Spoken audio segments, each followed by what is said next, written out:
Hey all, நிறைய பேருக்கு இந்த பேஷன் ஃப்ரூட்டுக்கும் கிருஷ்ண கமலமும் ரெண்டும் ஒன்றாங்கிற டவுட்டு நிறையாவே இருக்குது. நர்சரியில் கேட்டாலுமே சில பேர் வாங்குகிற செடி வந்து பேஷன் ஃப்ரூட்டாக இல்லை கிருஷ்ண கமலம் வாங்கியிருக்கமாங்கிற டவுட்ஸ் நிறைய பேருக்கு இருக்குது. இந்த வீடியோவில் அதை கிளியர் பண்ணித்தரேன். இது எங்கள் தாத்தா வீட்டில் இருக்கிற பேஷன் ஃப்ரூட்டோட கொடி.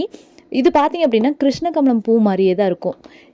இந்த பூ வந்து காஞ்சி கீழே விழுகிறதுக்குள்ளேயே நம்மளுக்கு வந்து பழம் வந்து அதிலே ஒட்டி தான் இருக்கும். பூ வந்து அவ்வளோ சீக்கிரம் அதில் கீழே விழுகாது. பேஷன் ஃப்ரூட்டில் பூ பார்த்திங்க அப்படின்னாலுமே நம்ம கிருஷ்ண கமலமில் எப்படி இருக்குமோ அதே மாதிரி தான் இருக்கும். ஆனால் இதில் சென்டரில் வந்து பார்த்திங்கன்னா ஒயிட் கலரில் இருக்கும். லைட்டாக மட்டும்தான் வைலட் கலர் இருக்கும். ஆனால் கிருஷ்ண கமலம் பூ வந்து ஃபுல்லாகவே வைலட் கலரில் இருக்கும். இது அந்த பேஷன் ஃப்ரூட்டோட ஃப்ளவர். அதே மாதிரி இலைகளுமே பார்த்தா நம்மளோட மணி பிளான்ட் இலைகள் மாதிரி இருக்கும். பேஷன் ஃப்ரூட்டோடது வெத்தலை கொடி மாதிரி இருக்கும். இது வந்து கிருஷ்ண கமலம். எங்கள் வீட்டில் இருக்கிற செடி, குட்டி செடியை தான் வாங்கி வச்சிருந்தேன் 100 ருபீஸ்க்கு. இது வந்து லீஃப் பார்த்திங்கன்னா ஸ்டார் லீஃப் மாதிரி இருக்கும். இதை வச்சு நம்ம கண்டுபிடிச்சிக்கலாம். இது அதோடைய பூக்கள். பாய்.